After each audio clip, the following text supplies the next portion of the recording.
anyone can go anywhere. Something happening here. What it is ain't exactly clear.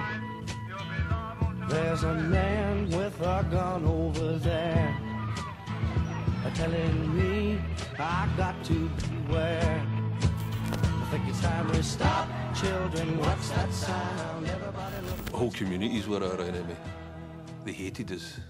They hated us with a vengeance, and that became very, very apparent very, very quickly.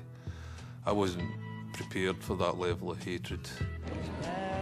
The 16-year-old me was joining the army to get the best training possible and come back here and take the fight to the IRA. There was just a feeling that this was going to be in for the long haul. This wasn't going to go away overnight.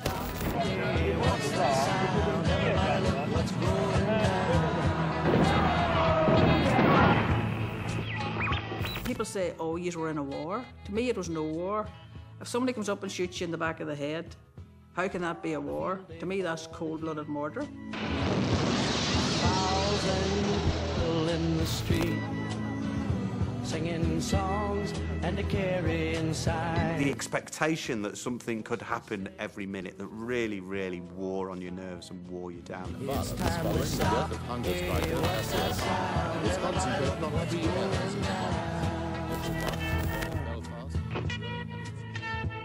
It's like, you know, we're here to do a job, we're here to look after each other. The IRA are our enemy. If we can get out of this alive, then that's the big Brucey bonus thing.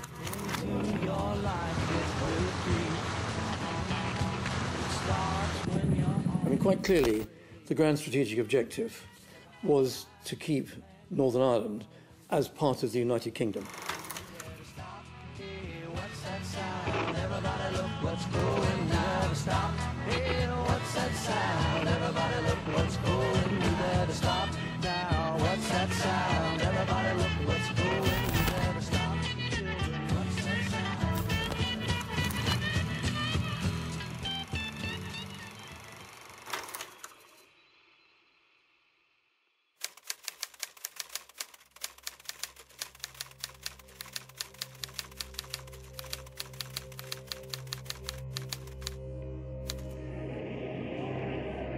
The rioting went on, and so did the shooting. Although it didn't reach the pitch of the previous night, it was still critical, with opposing groups still facing each other across the barricades. The total of dead in Ulster went up to 6, and it was becoming all too clear that the RUC was too tired and too weak in numbers to keep control of the situation. It was time to call in the troops. Soldiers, then. Thank God. Thank God for you soldiers. The honeymoon period cannot, I do not think, continue forever, obviously. Unless there is a solution or some hope for the future, and this is where the politicians have got to come in, the soldiers are not going to be welcomed on the streets for forever and ever.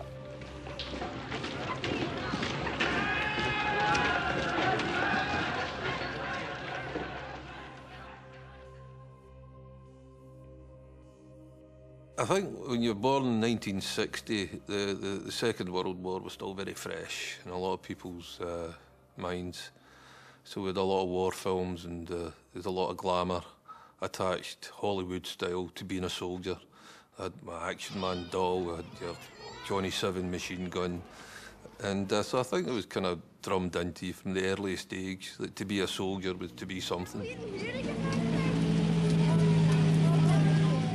I was kind of groomed at school to either go into a factory at Coventry or to go down the pit.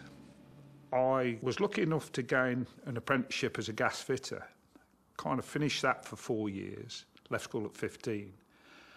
And then I had this kind of thing that I didn't really want to be fitting gas cookers for the rest of my life. And there was this urge, like many young lads at that time, where travel wasn't easy as it is today, to kind of get out of that pit culture and maybe see a bit of the world.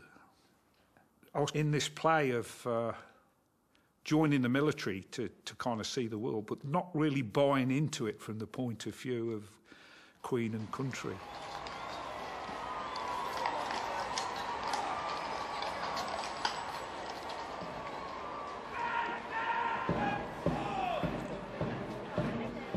Well, originally my father was from London, and when I was 5 years old, we went over to London to see his family, and I went to see the changing in the guard. And 5 years old, I said, right, that's what I want to do. I want to join the army. My father ran a youth club, and in those days, soldiers in Paris went around youth clubs, taking with them trampolines and sometimes their weapons for, let the youngsters have a look at. And that's what I decided, right, that's what I'm going to be. I'm going to be a para, and that's what I ended up being. And I'm very pleased that I did. I'm come from a military family. My mum was in the army, my father was in the army. So, of course, I went in the army. But that's it. It's, it's a job, isn't it, at the end of the day? It's a job. Lads I went to school with, they decided to go in the army, and then, they came home on leave and they had a few quid in the pocket, and, they were telling these fantastic stories of having good times with a gang of lads, basically. And I thought, oh, that's a bit of me, that is. They're coming home on leave, we were going out, and of course they were telling me stories. One was in the Remy, one was in the infantry. And I thought, oh, I fancy a bit of that. And then my mother said to me, she said, you wouldn't last 5 minutes in the army. And I went, I'll show you, Mother. Yeah. And that's it, I did. I went in. The reason I joined the army, I had two things I wanted to do in life. That was go to art school or join the army. Two sides of the coin, if you like. My father did national service, and he'd always go on about saying that was, the best years of his life. He always had a job to go to. He had respect because he did his bit for the country, and I guess I kind of aspired to that, and I wanted to have that respect, if you like, and I decided to join up, do my bit, and yeah, join the parachute regiment. My stepfather actually said to me, he said, why are you joining the paras? It's too hard for you. So as soon as he said that, I was determined to prove him wrong. I have 3 older sisters, and they were all working in Desmond's factory. And I thought, no way am I going to work in a factory.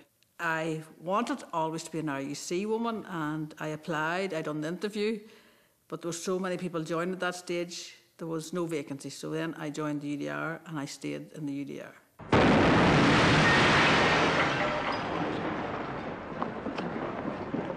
Just stay there, please.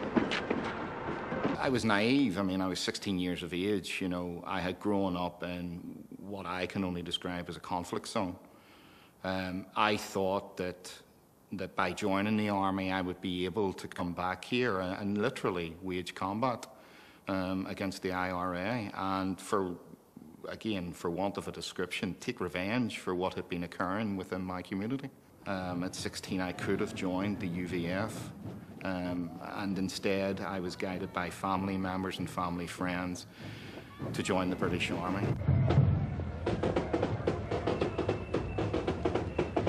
You get your sort of your Glasgow sectarianism, so I was very aware. I was brought up a Protestant.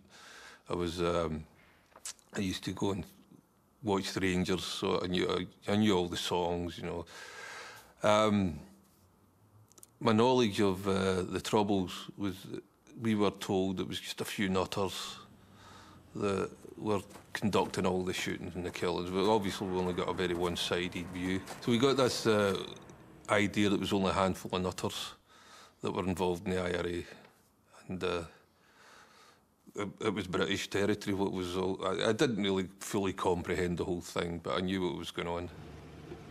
I was young and it was a job. I'm going to Northern Ireland. I didn't know much about it political-wise, but all I knew, I'm going there, yeah, I might not come home.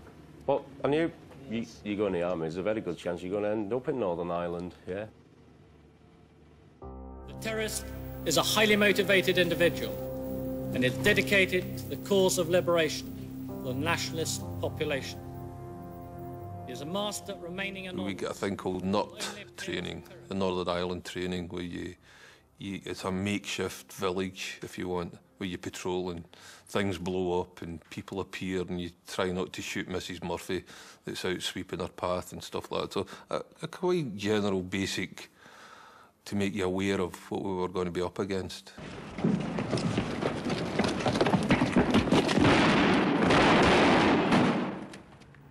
I think we used to call it Tin City. There were buildings of facades, but they weren't real buildings, so it gave you the impression that you was in an urban area. And you weren't allowed out on the streets until you'd done this training, which I think, if I remember right, was about 2 weeks long, something like that.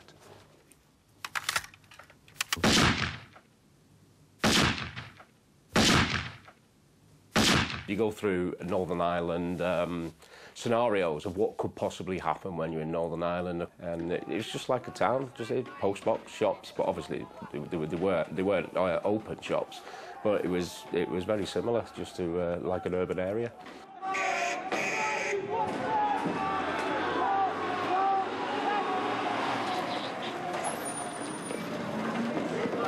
Another regiment would be brought in to sort of provide the civilian population, or Civ Pop as they were called. It could get very eventful sometimes because each regiment in the British Army is in rivalry with another one. So one regiment getting the opportunity to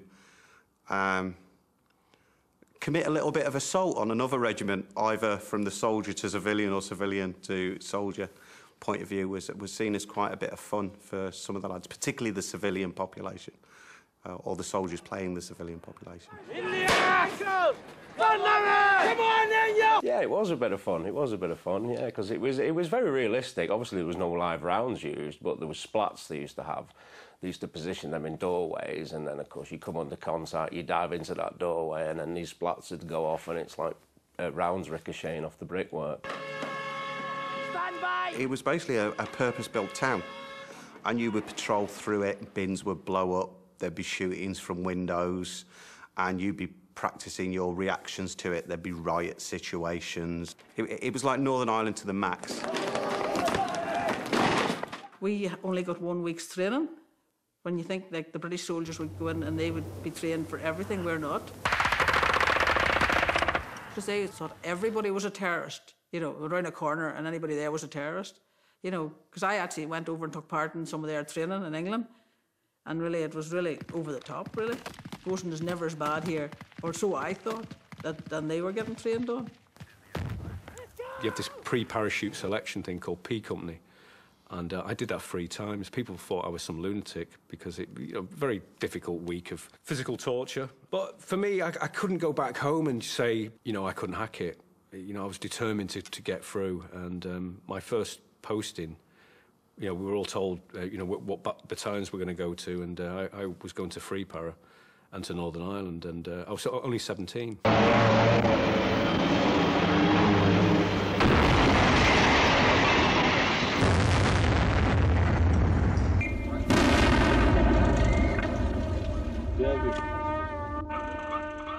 Most of the men came by ship, docking in Belfast after crossing overnight from Liverpool. 400 of them, drawn from the 2nd Battalion of the Royal Regiment of Fusiliers, arrived a few hours after a similar shipload of men of the Grenadier Guard. We were flown from Chester, which was where our base was, and the first thing that struck me was the speed of transition. That 1 minute, on the Sunday I'm watching, I think it was the final football match of the season, and then 6 o'clock the next day, we're driven to Liverpool, and from Liverpool, we're flown by RAF Hercules to Aldergrove. Stepped off that plane straight onto a Chinook that flew us, I think it was Omagh, or St Angelo, where we swapped into Pumas to eventually be dropped at, for me, it was the Killyvilly checkpoint on the border not far from Rosslea. So the speed of transition from sitting in my local watching a football match to being in a place where I could conceivably be harmed or do harm was extremely quick. My first ever flight from Heathrow to Aldergrove at the time, I remember thinking, what are you doing? Hundreds of soldiers had been killed, but I just went with it. You just had to go with it. I went over on the Liverpool-Belfast ferry with 6 young officers and 40 recruits just out of basic training. We were met at the docks by an officer in my regiment who said, I've got 3 hours to hand over the platoon to you. I'm taking over as the battalion ops officer because he was shot last night. So I found myself very quickly, with no pre-deployment training, in charge. The most exciting, difficult and dangerous 4 months of my life then followed.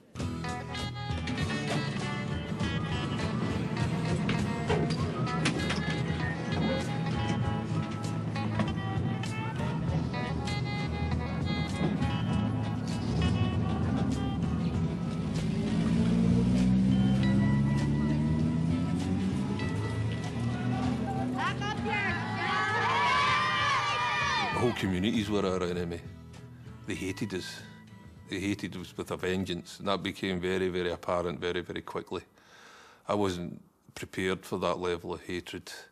And my defence mechanism to that was to hate them as much as they hated me, and to dehumanise them as they had dehumanised me. Getting spat at and getting dogs sitting on you, kids throwing bricks at you, and they were accurate little fuckers. If they'd got me, they would have been rejoicing. And that's something that really stuck in my throat. I just did not want them to be happy about me getting got, if that makes sense.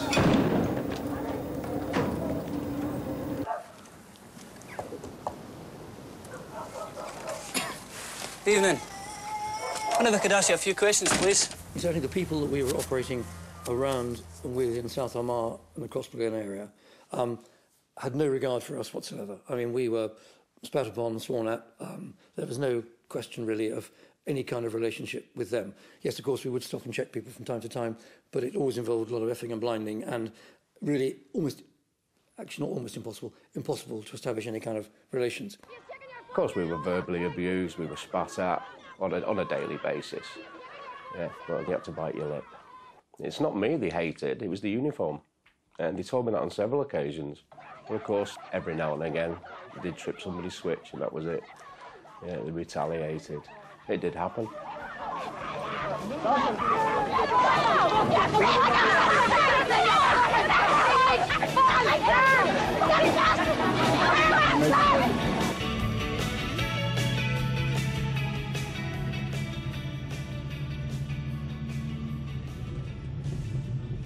I was in this Land Rover, and we could stand up through the hatch in the top, so there was kind of 2 or 3 guys, and I'm sort of pointing this rifle around, feeling quite powerful, I suppose, as a young man. I got this rifle in my hand, I'm keeping law and order.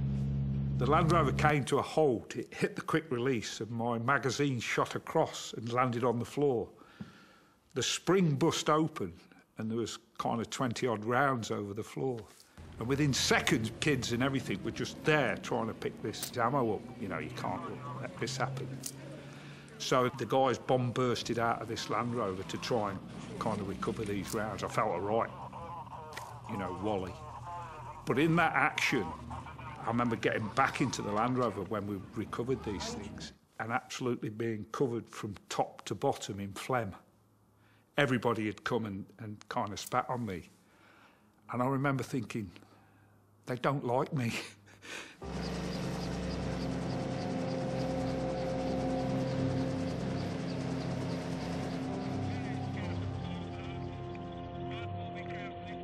The way that we operated was really a reflection of our training and our focus, and being very conscious of the threat.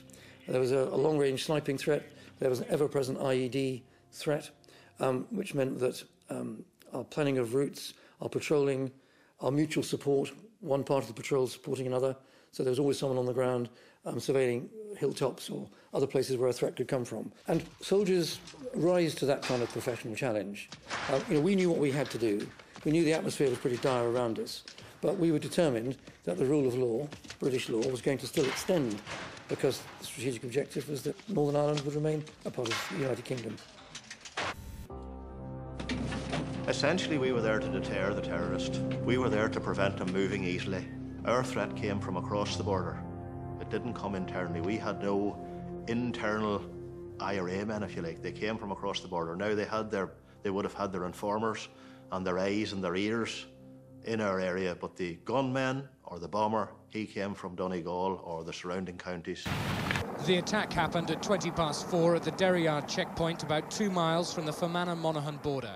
The police say there was a bomb that went off at one of the police stations. There was another bomb that went off in one of the towns that my regiment was responsible for. There was a machine gun attack on the checkpoint at Killyvilly. So there was instances happening. But I have to say that it's what didn't happen that would play on your mind more, because even though you would have, relative to a 6-month tour, there'd be relatively few incidents. They weren't happening on an hourly basis. They didn't actually happen for it to play on your mind, because you knew that the next step you take could be onto a pressure pad device that will blow up, or the next step you take could be there could be a sniper who's got a bead on you, or so it was the expectation that something could happen every minute that really, really wore on your nerves and wore you down eventually. Most of the tours that I'd done were Roman battalion tours, which is for 6 months. And during that 6 months, your daily life is 8 hours patrolling, 8 hours QRF, 8 hours rest. When you're not out in patrol, you're in your Aniba vest, or you're sitting ready to be deployed in the event of an action. And then during your 8 hours rest, it's about getting your kit sorted, getting some sleep, or whatever it may be. Obviously, there would be days where maybe there was an operation on, but generally your day-to-day mundane activity as an infantry soldier deployed in a Roman battalion was 8 hours on, 8 hours QRF, 8 hours off, day in, day out for the 6 months. Improvised explosive devices were probably our biggest challenge. On one occasion, a milk churn by a crossroads at somewhere called Courtrees-le Bridge between Crossmaglen and Fork Hill have been identified, and people were concerned that this might well have been an IED. My company commander, Major Peter Willis, planned a deliberate operation to go and clear this device. All our movement was by helicopter. We flew in and out of cordon on the basis that the vehicle was too dangerous. 5 of us moved forward to a spot where we could observe and show them where the milk churn was.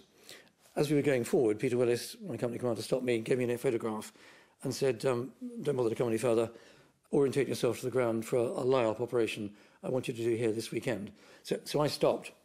They went about another 30 yards, and 30 seconds, a minute later, tremendous explosion, and the 4 of them were standing on 70 pounds of commercial explosive, and all 4 were killed completely.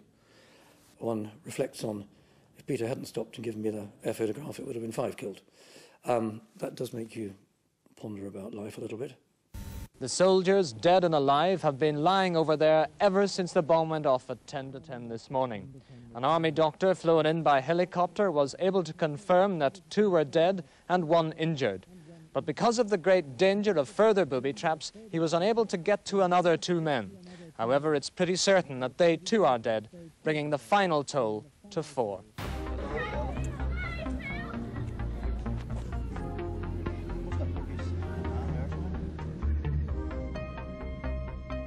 Well, a lot of it was patrolling, so maybe like patrolling, housing estates which were very similar to the ones back home. It would just be loads of patrols, come back, go to the NAFI, smoke cigarettes, drink coffee, and and if we were on night duty, we'd do a night patrols, come back, make an egg banjo, a fried egg sandwich, and it was just that all the time. It was just constant patrolling, going out, and in between them patrols, you'd come back and go to the NAFI and watch MTV, or you could go into the video room where people would be watching Pickle Bill's porn collection.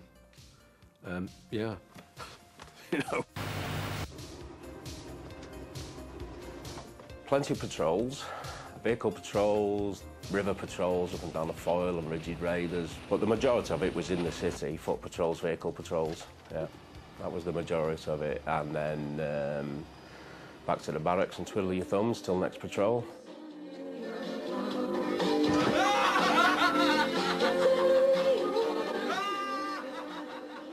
Well, I got the camera for the NAFI. That came about after I got a NAFI card, which is like a credit card to use in the NAFI. And I thought, oh, what can I get with this? And I saw the video camera and I thought, oh, I'll get a video camera, because I've always been like making films and things like that. And I'm glad I did now. So basically I spanked my NAFI card, as it was referred to. That means maxing it out. I used to sneak it out on vehicle patrols. I never took it out on foot patrols because, of course, I had nowhere to put it. But in vehicle patrols you could, and I thought I'd get a bit of footage of my time in Londonderry. The senior ranks didn't know about it. Of course they didn't, because if they knew, they wouldn't let me do it. I'd have had my camera, let's say, seized, till we got on the plane back home to good old Blighty. Move into the area of the village of Monaghan itself. And the first house on the north side of the road, coming out of town, is the Johnson family that you know. Okay? Well, we'll get out in the afternoon, then we go out in the evening. We get briefed, but most of the time you're listening to Floyd, Pink Floyd was, and the music was very important to us to keep us going. Yeah, but we'd be lying about, or we'd be out sweeping the bloody place just for something to stop us getting bored. And then you prepare yourself for going out, you would get briefed. And stage 1, stage 2, stage 3, you know, where we were going to go, what other bricks were going out with us, and, you know, everything was planned to great detail. You go into the operations room and you get a briefing from the battalion photographer. He worked in the Incel, and he'd tell you, you know, what's happened. In there, you'd have the map of the area. You'd have all the players, the IRA players who we need to keep an eye out for. This, you know, certain incidents have happened. This needs to be this area we need to concentrate on. So it was always that. So we would have, you know, we'd go in the ops room for a briefing, and then we'd have the debrief afterwards. So yeah, that was an important factor. Yeah.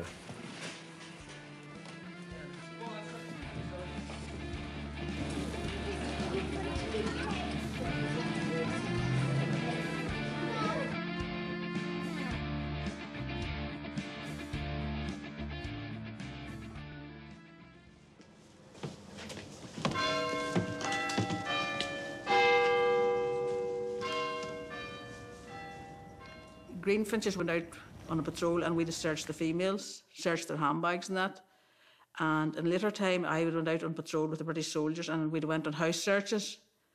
And we'd went early in the morning, and we'd went in, and I would have searched the mothers and the babies, you know, and stuff like that. They were sometimes very hostile. I mean, if somebody was coming banging on your door at 6 o'clock in the morning, you'd be very hostile too.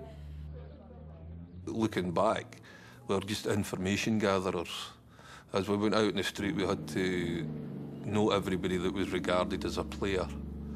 People with connections with the INLA or the IRA, and their rank, their age, their name, their address. And when you go in after your 2-hour patrol, you get debriefed. Who did you see, what they were doing, who were they talking to? So all this information coming from all these boots on the ground would be getting fed to the hierarchy. They would monitor what the Republicans were doing.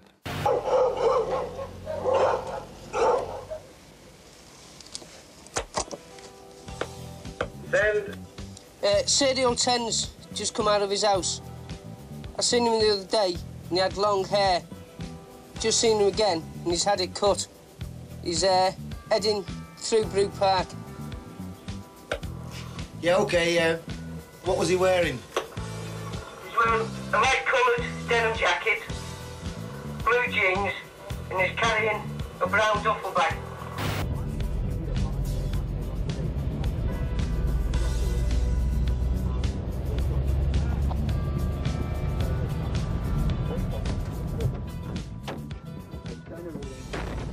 The army was always under pressure to generate enough soldiers, and therefore the part-time UDR and RAR were an important supplement. And thinking regular soldiers who understood that actually had huge respect, and quite rightly had huge respect for what the part-timers were doing. And they played an important role. They were an important part of making sure, to use a hackneyed expression, we had enough boots on the ground. OK, we're a homegrown force, but we always thought we'd join to serve our country and our Queen, regardless, you know, that we were in Northern Ireland. Well, you never told anybody you were in the UDR. You always said, somebody said, what do you work with? You said, I'm in the civil service, even though they probably knew. I suppose that's the uniqueness of being a part-time soldier. You lived at home, and you held down a civilian job. The terrorists probably viewed the part-time member of the security forces as the vulnerable, whereas a soldier, they were able to go into their buildings under 3, 4, 6 foot concrete bomb-proof accommodation, whereas a part-time officer, part-time soldier had to go home. And I suppose in many ways we felt very, very vulnerable. But the common enemy was the Republican movement. One had to have huge respect for the fact that they lived amongst the community in farmhouses in South Armagh or in back streets in Belfast or whatever, but were willing to come into their company bases, take their civilian clothes off, put their uniform on, go out and patrol in the time they had available, and then when their patrolling period was over, go back in their civilian cars and go home again, and exposing themselves to really quite a lot of personal risk The safest place a part-time soldier in the Ulster Defence Regiment could be was out on patrol. That was when he was at his safest. The soldier coming from mainland, he came over, he probably felt that he was at his most vulnerable when he was out on patrol. We were at our most vulnerable when we were going about our daily task, our daily round of work or whatever it was, because we set a pattern. Well, most people set a pattern at their work. If you were a postman, a milkman, a farmer, whatever it was, you had a daily or a weekly routine, and that routine could be identified, and the terrorists could make use of that, and that's how we were at our most vulnerable. You were very vigilant. You closed the curtains before you lit your light, and you never hung your uniform out in the line, and you checked your car religiously. There was establishments out of bounds, like pubs out of bounds, stuff you never went to, because you knew you were going to set yourself up as a target. Or you'd been hyper-vigilant. You'd have never really switched off. You'd have been always very wary. If you'd seen a strange car, you'd been phoned into the ops room to get it checked out. You were an easy target. You know, people say, oh, you were in a war. To me, it was no war. If somebody comes up and shoots you in the back of the head, how can that be a war? To me, that's cold-blooded murder. Your view of the conflict is extremely narrow. All you're bothered about is what directly impacts on you. So it is lonely, and you are cut off from the civilian population. You never meet the civilian population outside of your uniform. So you are cut off from them in that sense, and it does feel lonely in that sense, but you also want that kind of disconnect, so you're completely focused on your little world around you. But I'd already arrived at the conclusion that every member of the nationalist community was my enemy. So I didn't really make the distinction between IRA and non-IRA. I just saw the whole civilian community, who I equated with being nationalists, as my enemy. I didn't make a distinction. Yeah, sometimes it would be really tedious and really boring, you know. You know, a lot of time to sort of think, you know, why am I here? You know, what is this, what it's all about? And then there'd be moments of you know, incredibly intense periods, you know, where it'd get full on.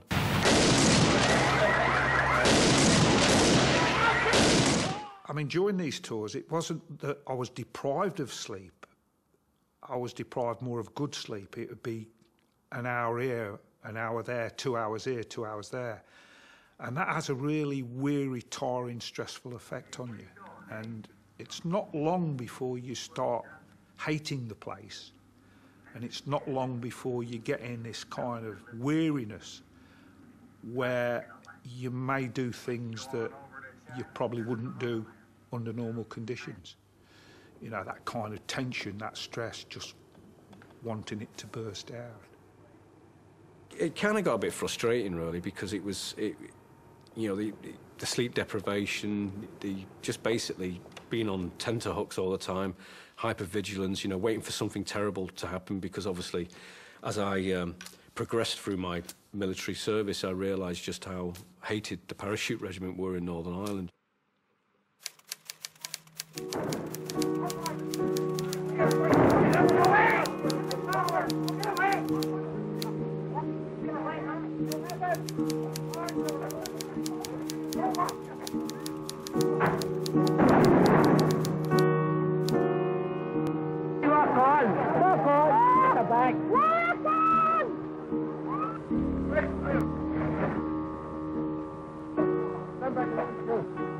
We all have our views on Bloody Sunday. I don't think that the Powers were the right regiment to be sent in at that time. This was the early start of the Troubles. They were a tough regiment that were sent in there to crack a nut, and that's what they did. I don't believe they had the same Northern Ireland training as what we had. They certainly added numbers to the IRA recruitment drive anyway, and I can understand why, but certainly it was a sad day.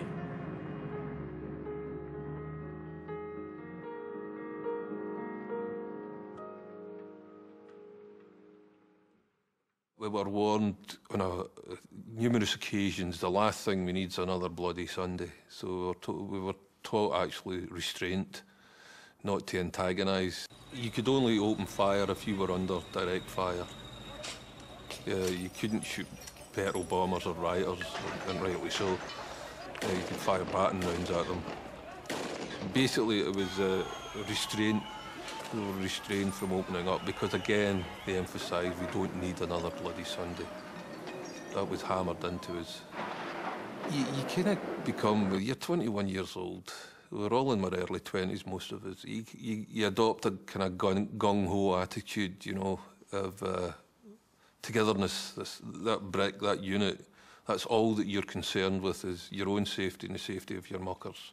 You watch my back, I'll watch yours. So there was definitely a camaraderie there that one gets when young guys under pressure are in danger. They bond together.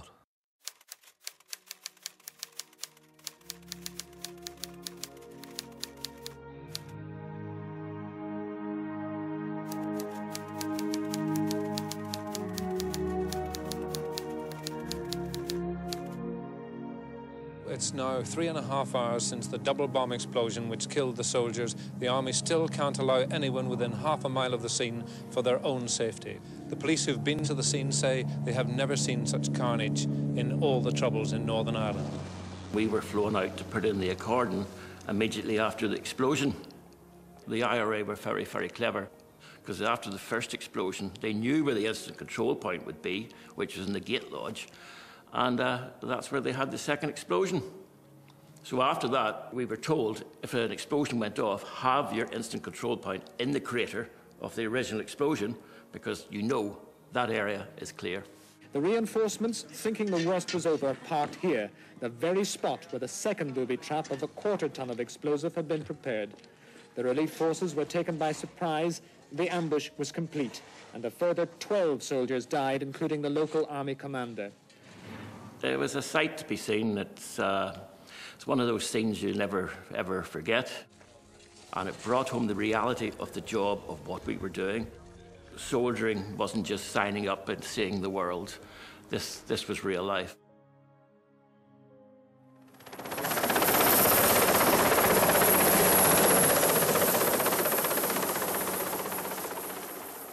Well, the first tour, everything seemed temporary in 76. So there was a feeling that this was going to be over very quickly. When I came back in 80, I couldn't believe the change that had happened at Crossmaglen and Forkill. There was now a full concrete barracks up there. The impression was, we're in for the long haul here. You don't build this and just abandon it. This is a fortress now. From what was just a reinforced RUC station, this is now a fortress. And that was quite, you know, startling. There was just a feeling that this was going to be in for the long haul. This wasn't going to go away overnight. The situation became so bad in Armagh that the army decided to build dozens of concrete barriers like this at the border. But it seemed that no sooner had they erected them than someone came along and demolished them. In fact, this is the only surviving one. So once again, the border was open. And an open border is almost like a gift to a terrorist. And with Crossmaglen only a quick 2-minute drive away, it's not surprising it became the focal point for much of the terrorists' activity in South Armagh. There was a campaign to make sure that unapproved roads remained closed, so the Royal Engineers would dig up the roads or sometimes use explosives to create craters in the roads. So that all traffic coming from the south would be filtered in such a way that they had to come through your checkpoint. We were forever going and putting like these barricades up, and they could be steel constructions, they could be things like oil barrels full of concrete that we'd put into place and then weld them down and try and close these country roads off. We'd go out, do these things, go and check them the next day and they'd be gone. You know, somebody put a tractor through it or something like that. And then you got the idea, well, hold on, we better be a bit careful here because some of these might be booby-trapped. And then the mere act of checking these things and redoing them became a very slow process of the search, the approach. And that would tie up a lot of time just trying to keep these roads closed. They were very good at it. South Armagh people were very good at tying us up. Operating in South Armagh, you were operating right up to the border. So just the other side of that hedge, or the other side of that road, was the Republic. And their security forces would often be operating just on their side. And for a long time, there was a policy that we didn't talk to the Southern Irish security forces. And often was the occasion when we'd have a conversation with the bush. There'd be a Southern Irish policeman or soldier sort of in the bush, and we'd talk to him, but we were all denying that we were talking to him. We wanted information from him, he wanted information from us. Now, as the peace process developed, those links became rather more common and rather more usual. But in the early days, pragmatically on the ground, you wanted to talk to the guard-eyed chap because you want to know what was going on.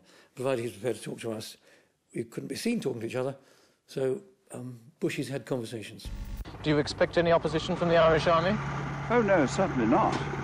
We are on our side of the border. We're in the United Kingdom, and they are in the Republic.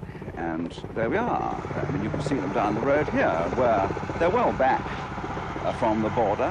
No question of any confrontation of any kind. They're watching the same way as we're watching here.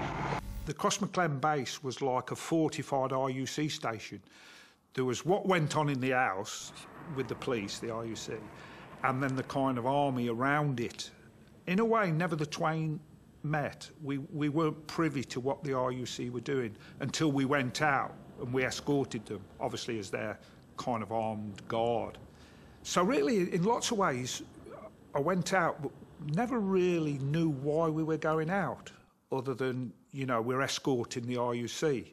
We could get to a property, they'd go in, and maybe our officer would go in, something like that, while we kind of secured the outside.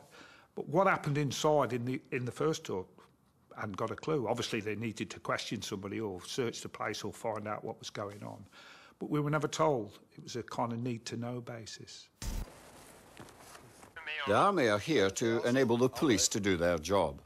Policemen have been hounded out of town and are flown in each day to their office inside the compound. They never venture out unless escorted. We were just the kind of reinforcement of the police, aren't we? You know, I mean, sometimes it used to be quite frustrating. We'd be like on QRF, you know, quick reaction force on top cover in the Land Rovers, and we'd go out in the sleet and snow at night for the IUC just to go to a Chinese restaurant and get a takeaway, you know, and we'd be like, obviously having none of that. And generally, they just had a better life than we had. We did feel a little bit kind of like, well, you know, we're the ones that are freezing the knackers off, stood in the back of this Land Rover, and, you know, they never had to do anything like that. And, you know, after a time, you start to resent that. The trouble came as the street campaign in support of Bobby Sands is being stepped up right across the province. This afternoon, the mother and sister of Bobby Sands visited him in prison, where he's on the 46th day of his hunger strike. They said they were told by a doctor that Mr. Sands has days rather than weeks to live. Bobby Sands was coming towards the end. It's still got some time to go, and we were told that this tour could actually be extended. We might have to stay here because they were expecting the place to go up big time. So they wanted everybody on the ground. And I remember thinking, oh, crikey, I hope they don't extend it. I just want to get out of here because it's like we ain't achieving anything. In fact, if anything, this is getting worse. If we'd been here all these years and it's going to go up big time because this guy's starving himself to death, then why are we here? What are we achieving? So it became like there was a kind of Northern Ireland weariness. I just wanted to get out of the place. The streets were awash with British troops. Thousands of them came, so we were all sort of cramped conditions, lived in Gurwood Park and little things called Z-beds. We'd be patrolling several times a day. Very cramped conditions. Tempers were... So, yeah, I'd seen good friends cocking weapons at each other, you know, just with the pure tension and living on top of each other. We were at breaking point at times. The initial reaction to a prisoner dying, the bin lids would bang on the streets and the black flags would come out the windows. But it's amazing how quickly you become immune to it. After about the fourth or fifth guy dying, it was like, oh, another one, you know. We weren't as emotionally attached as the Republican community, obviously. We kind of detached ourselves from what was actually going on. We just wanted to get through it. After some hours, the army took in 2 armoured vehicles. To shrieks of delight from the bombers, the soldier who was leading his men up the street sustained a direct hit. Give me out! Give me out!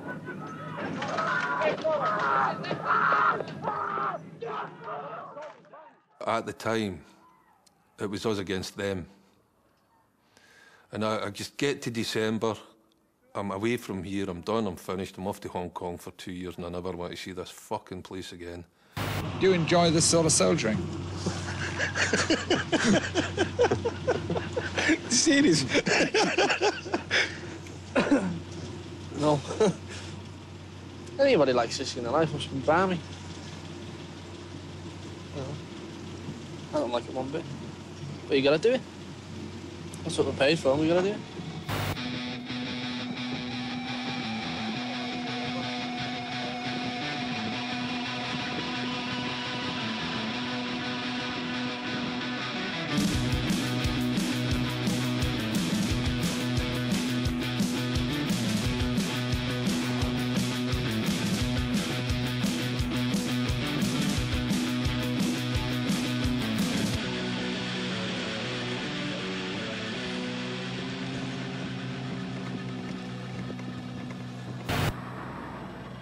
One time I was in Rosemount.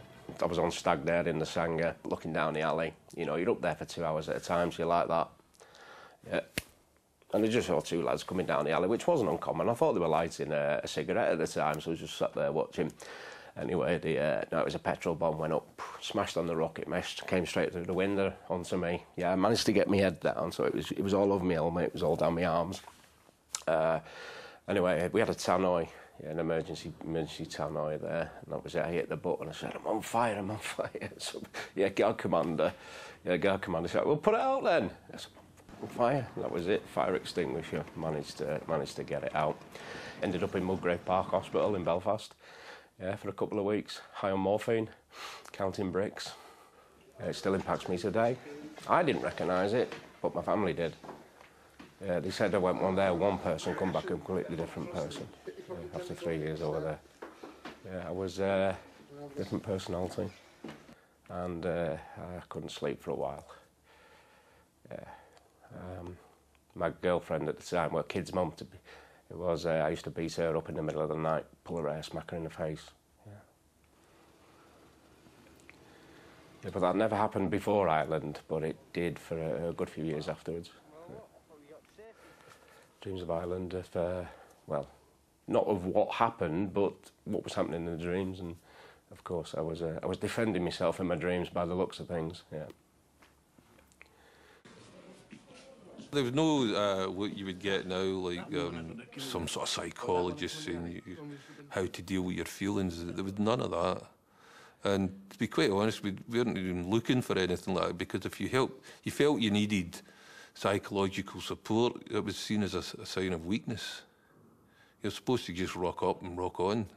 But when you're that age, you don't give a damn. You think you're bulletproof. So we get no debriefing at all, no aftercare, none of it. You just got to soldier on. Because you train on this whole thing of masking your emotions, masking, you know, what's really going on, you know, by putting this front. So the drinking thing was always encouraged. It's like, you know, if you couldn't handle your drink, you know, you weren't a paratrooper. Because I worked in the sergeant's mess as well. I mean, I used to drink in there, you know, and what else are you going to do when you're, like, listening to all these sub-stories of divorces and breakups and all this horrible stuff that happened, you know, way down south in the Falklands. Funny enough, back at Castle Dillard, there was a bar there on camp. They used to run a Saturday night disco, and some of the local girls were buzzed in. So there was all this kind of stuff, if you like, that you'd be doing at the local club back home. Bit of dancing, drinking, making a fool of yourself, what teenagers and young guys do on a Saturday night. That was probably as near as you got to letting off steam. Pig's Disco, that was the crude name they gave it for the disco every Sunday. You know, and you used to see, like, the kind of local girls turn up who'd obviously been vetted. And I remember being on guard duty on the gate at Palace and did a little minibus, and you know, some of them they've got the nice best clothing and stuff, and I'm just thinking, what are you letting yourselves in for? The regular soldier at that stage came over and did his tour. He lived in the barracks. He went out on his patrol. That was the only time he ever saw the outside world. In the early days, they used to socialise in Enniskillen, but they were targeted once or twice, and that all stopped. So their social life was totally inside the barracks. They only ever got out when they were on patrol. But within the Ulster Defence Regiment, we very quickly established our own social life. You know, the People socialised together in the barracks, they organised their own functions, and that was very much how it went on, and you formed very much a group of social friends. I went out a couple of times, but I was never comfortable with it, obviously being loyalist areas, but I would prefer to stay in barracks. I didn't feel safe. You just get pissed, you know. As soon as work was done for the day, you get dressed, you go out, you go down the naffy and you get leathered. There was quite a wee bit of dope getting smoked as well. You know, we'd bring hash back with us. But we only ever smoked it in Aldergrove. If we were down in the city, the last thing you want to be doing is patrolling the Ardoyne stoned out your nut, because you're not on your toes. The kind of motto in there was work hard, play harder. You know, the crime is getting caught. So, you know, a few people said, well, you know, what did the officers think? Well, the officers didn't know. Say, for instance, when I took psychedelic drugs for the first time in the Christmas disco in Palace Barracks. You know, I wasn't going to go. I think the platoon sergeant said, "No, you're behaving a bit weird, Griffiths. You've been on the wacky back here." I said, "No, obviously no, Sergeant. You know, I wasn't going to turn around and go, no, I'm actually sawing on this Pink Floyd acid that someone gave me. You know."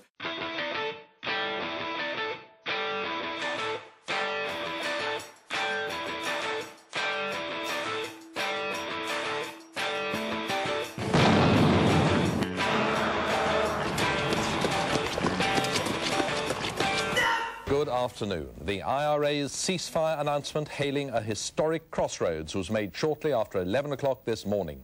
Their military operations will cease at midnight. A new opportunity to secure a just and lasting settlement, they say, has been created.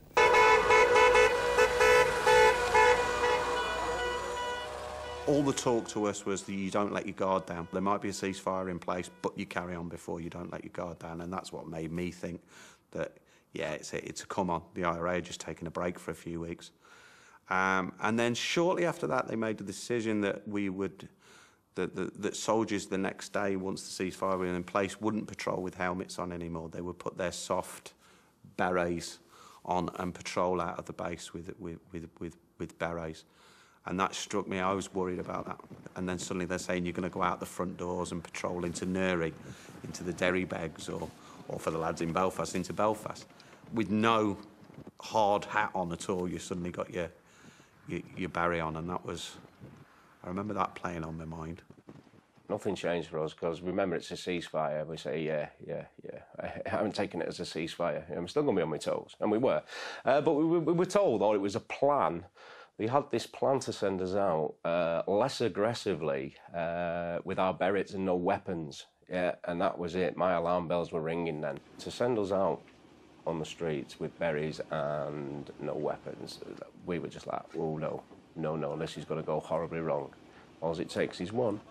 All it takes is one. He knows we can't fire back.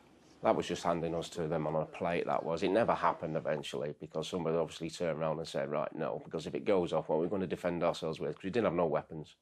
No weapons, and berets just basically bimbling through the streets. At this early stage, no one would dare predict that this is the end of the IRA. It is, however, the beginning of a significantly new situation, and many will hope that it's the first step towards achieving a better future.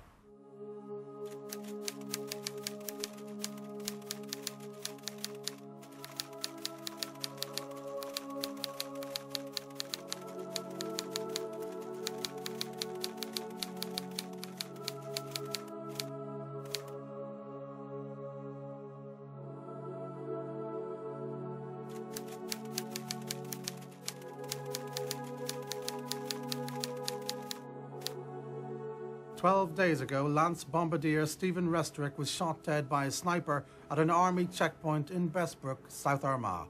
Parents John and Rita Restrick had decided against a military funeral. As the ceremony began, a letter from them was on its way to the Prime Minister, pleading for talks between all sides and for an IRA ceasefire. They said some good must be made to come of their son's death. And they urged the Prime Minister to do his best to ensure that Stephen's death would be the last.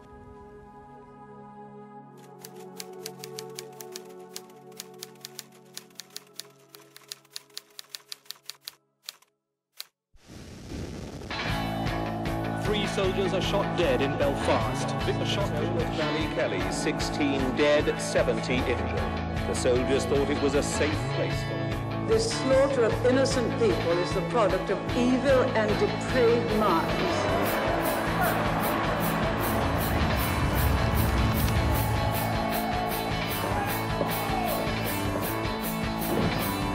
The army in Northern Ireland has begun dismantling its observation post.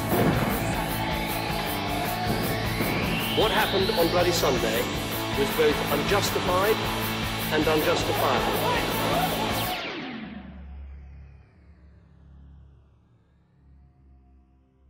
What did I do that was good? Pushing people at gunpoint against a wall and searching them where they were going to work?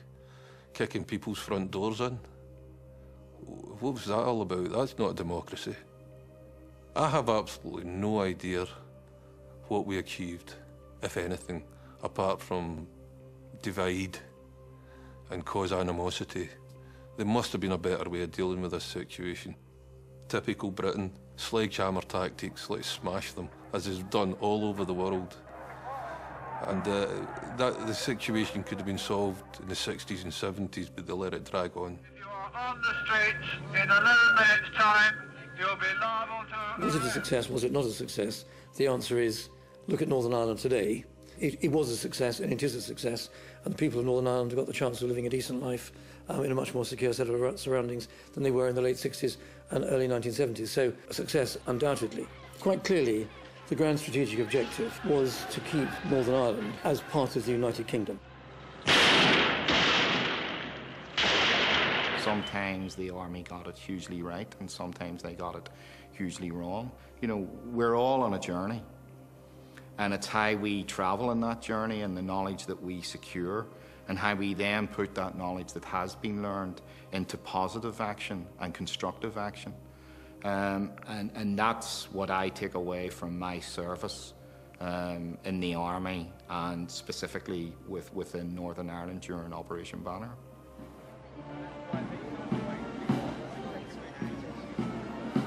We were probably unique that we were actually working and living in the province and staying here, and we weren't turning over and going away in 6 months' time, that we were always here. But no, and I was proud to have served in the UDR, and I don't regret it. I look back and I always find it amazing that a conflict, that the deployment of troops starts in '69, and I was still, young men like me were still being deployed in 1992, 1994, and of course all the way into the early 2000s. I'm torn between what we actually achieved or didn't achieve. I just think that the conflict could have been avoided in its entirety. In a way, if I look back as an older man, we held the line. We held the peace. It wasn't perfect, people did die, atrocious things happened, both parties, all sides. But how bad would it have been if we hadn't been here?